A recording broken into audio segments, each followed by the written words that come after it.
I loved Michael. I love Michael Jackson. I love him. Not quite how you'd expect a doctor to describe his relationship with a patient. How close was that relationship? I was his closest friend. You see, indeed I was Michael's doctor. But I spent more time with him as a friend than taking care of him medically. I love Michael. I will mourn his loss forever. I am so sad that he's not here. But the reason, of course, his great friend Michael Jackson is not here is because Conrad Murray killed him. Yes, sir. I need an ambulance as soon as possible, sir. On June 25th, 2009, a Jackson staff member made an emergency call to paramedics. We have a gentleman here that needs help, and he's not breathing yet. Did anybody witness what happened? No, just the doctor, sir. Doctor, did you see what happened, sir? That doctor is Conrad Murray, heard in the background frantically trying to save his patient. He's pumping his chest, but he's not responding to anything, sir. Please. Okay, we're on our way. As paramedics made their desperate dash to UCLA Hospital, this was the image telling the world Michael Jackson had died. When did you accept that Michael Jackson was dead? At UCLA. I can tell you, I tried the best I can. I was one man doing CPR, ventilating him with an ambu bag, and I did mouth-to-mouth resuscitation. But I wanted to help Michael wholeheartedly. I loved Michael. But 2 years ago, an LA court convicted Conrad Murray of involuntary manslaughter. We, the jury, find the defendant guilty of the crime. The coroner found that Michael Jackson died from acute Propofol intoxication, a heavy-duty anesthetic normally used for surgery patients that Dr. Murray had given him to help him sleep. For $150,000 a month, Dr. Murray was hired to ensure Jackson maintained good health for his final concert tour, This Is It. This is it. You shut down your practice basically to go and work exclusively for him. Did you do that for the money? Because you were in debt? Were you starstruck? Were you seduced by fame? Not at all. I've been Michael Jackson's doctor for 3 years before that time. I was not starstruck by Michael. If it's anything, I was so sympathetic to Michael because of the things I've learned about Michael, the things that he shared with me. But Dr. Murray seemed incapable of resisting requests for inappropriate treatment from his star patient. In the 2.5 months before Jackson died, Murray admitted buying more than 15 litres of Propofol and sedating his patient with it nearly every night. I did not agree with Michael in using such a powerful sedative for sleep. So what I told Michael is that we have to get you off of that substance. However, call it ideal or non-ideal, Michael Jackson is not the guy you can just say, stop it. But it's not a treatment for insomnia. No matter what he said to you, no matter how he begged, no matter how hard it is that he is Michael Jackson asking you, the truth is, and it's the thing I don't know why you don't accept, is that you should never have given it to him. Ever. Michael Jackson had a lot of doctors who treated him with Propofol. Conrad Murray was a doctor that treated Michael with Propofol, but with the intention of getting Michael to understand, I do not want you using the substance again. And I succeeded. You may not have But liked... you didn't succeed, though. Well, He died. Let me finish. Maybe I'm not making this point very clear. Oh, I'm hearing you, but you're not accepting that you thought you were doing the right thing by trying to get him off it, but still using it. Frankly, you should never have given it to him in the first place. If you believe my show, I want to say, I've never seen nothing like this in my life. No. I've never seen nothing like this. No. It's amazing. This is a recording Dr. Murray made of Michael Jackson while sedating him with Propofol. God wants me to do it. God wants me to do it. I'm gonna do it, Conrad. You recorded a conversation you had with Michael Jackson. Why did you do that? Interestingly, I wasn't even aware that I had the recording. Did I record it? Absolutely. It was on my phone. It wasn't done with any intentions that I was going to use this to blackmail Michael one day. It could be my paycheck. Listen to me. If I want to blackmail Michael Jackson, it wouldn't take that phone call. It would be far worse than that. It would shatter the world. Okay? What do you mean by that? Well, just what I said.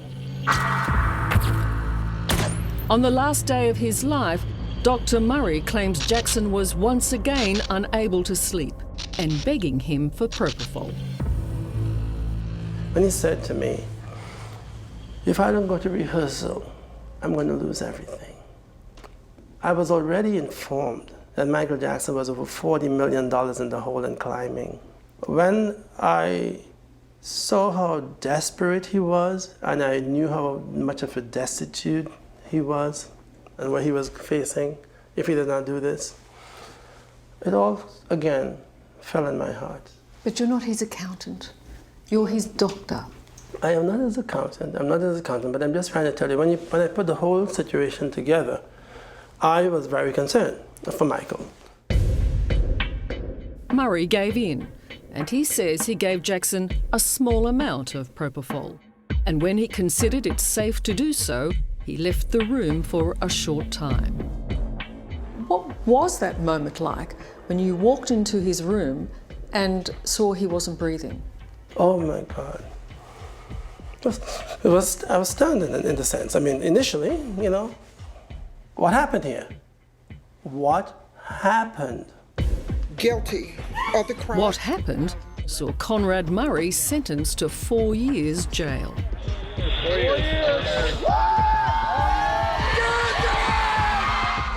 The coroner found that Michael Jackson died from acute intoxication of Propofol, and that his body had enough Propofol in it that would be equivalent to someone having major surgery. How did that get into his body?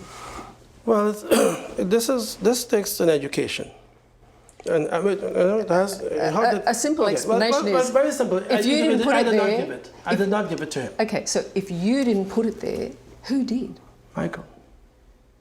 And again, I think the Deputy Coroner has pointed out that that is absolutely absurd. No, it's not. It would be almost impossible for him to come out of his sleep, inject the Propofol and be unconscious and indeed no longer breathing in the 2 minutes that you say you left the room. One of the good things about the properties of Propofol is that it is so quick to act and it is so quick for the effect to leave you. In 2 minutes, he's come out of his sleep, he's injected himself with Propofol that I'm assuming is handy to him to be able to do, and then he's gone back to sleep and blow me down, he's died. While you were not there. I am saying that Michael Jackson died, unfortunately, from an accident based upon his actions. Hand on heart, you don't believe that, do you? What? You made that up. That's just not true. That's not the case. Look, if you are his friend, you would not tell that story. I was not present when Michael Jackson took matters in his own hand Michael Jackson, as you have realized now, is a drug addict. I've got to be honest and say a court didn't believe you. Jurors didn't believe you. The judge said this was medical madness, that this was a homicide case, not even malpractice. Michael Jackson died because you killed him. I did not kill Michael Jackson. I met Michael Jackson in his state, lifeless or not. I met him in a state that I did my best to help and to survive, to revive him. Yipes! Talk about blaming the victim. Not only isn't there any remorse, The case against Dr. Murray was that he hadn't monitored Jackson properly, and phone records show he was busy taking personal calls, texting and emailing. He even made a call to his girlfriend from inside the ambulance, rushing Jackson to hospital. Was that on a call though you could leave until later? I mean, I can give, I'm giving instructions, they're doing CPR. I can basically say, this is going to be so explosive. I'm telling you what I did. But surely that... I'm telling you what I did. It did not surely that's like, what? It did not, wouldn't you do that afterwards? It did not prevent You me. have Michael Jackson on a gurney here. Dr. Murray's behaviour that day concerned many, including the fact that he'd failed to tell paramedics he'd given Jackson Propofol. Why not?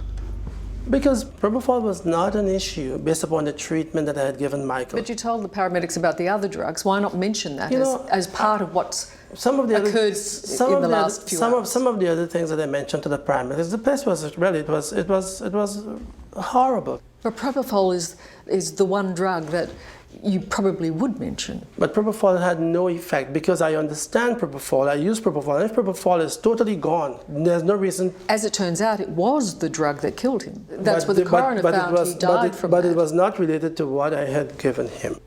Paris, I too love you as a precious father loves his own child, and I always will. Remarkably, despite being condemned for Jackson's death, Conrad Murray made this call from his prison cell to Jackson's daughter, Paris, after she tried to commit suicide. I can tell you're not doing well, and I don't know if there is anything I can do to solve your pain. But I wanted you to know that I am here for you. Why did you do that? Because Paris is very close to me. The children are genuinely close to me. As I understand it, Paris's deep distress was based on the loss of her father. And given the family is of the opinion that you are responsible for Michael Jackson's death, wasn't it totally inappropriate to call and leave that message for Paris? No, it wasn't. Again, insensitive? No, it wasn't insensitive. I did a lot of compassion and care for Paris. And I just wanted to say I love him so much. Conrad Murray still believes he was Michael Jackson's only ally. And even in death, he maintains he and Jackson have a close bond. Do you speak to Michael? Have I spoken to him? Yeah. Yes. Yes. Yes, I have. The last time Michael spoke to me, this was the day that when the verdict came for the civil trial. Michael touched me. He put his hands on my shoulder, and he touched me and he spoke to me. Michael speaks to me. He does.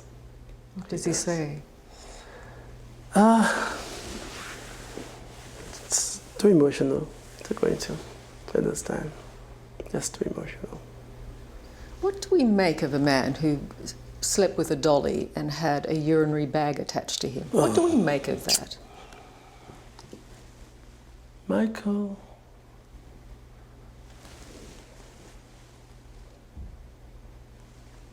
I'm going to be I'm fair and I'm open.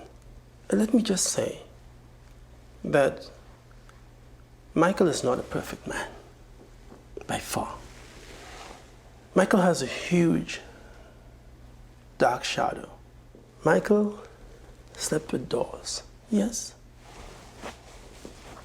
Is that normal? No, it's not normal. But if you understood the history of Michael as a child and the things that he has encountered in life, and you're willing to listen, you probably wouldn't judge him. Do you believe he's a pedophile?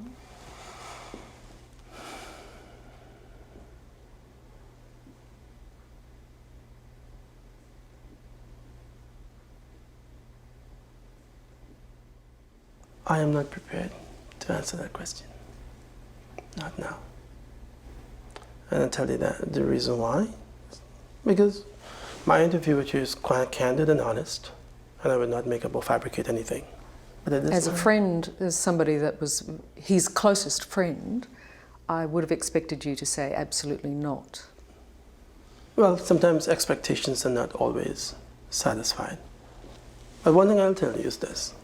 I may have formed an impression of an individual based upon certain things that I have seen or encountered. The reason I'm pressing you is because by saying what you're saying, are you deliberately muddying the waters here? Because that's what you're doing. You're leaving it unclear about your thoughts. Is that fair to Michael Jackson? Or do you have something that you know? I'll never be unfair to Michael, and I'm not here to destroy Michael. You've asked a question, and I'm not prepared to answer it. Not now.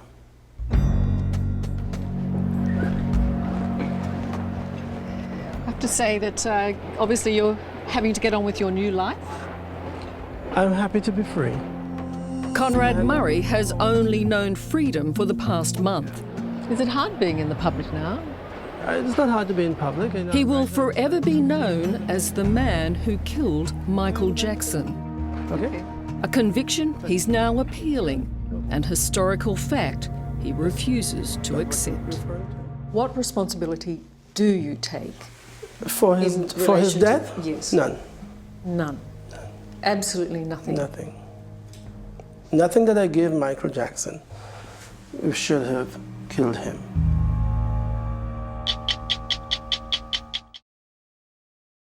Hello, I'm Liz Hayes. Thanks for watching. To keep up with the latest from 60 Minutes Australia, make sure you subscribe to our channel. You can also download the 9Now app for full episodes and other exclusive 60 Minutes content.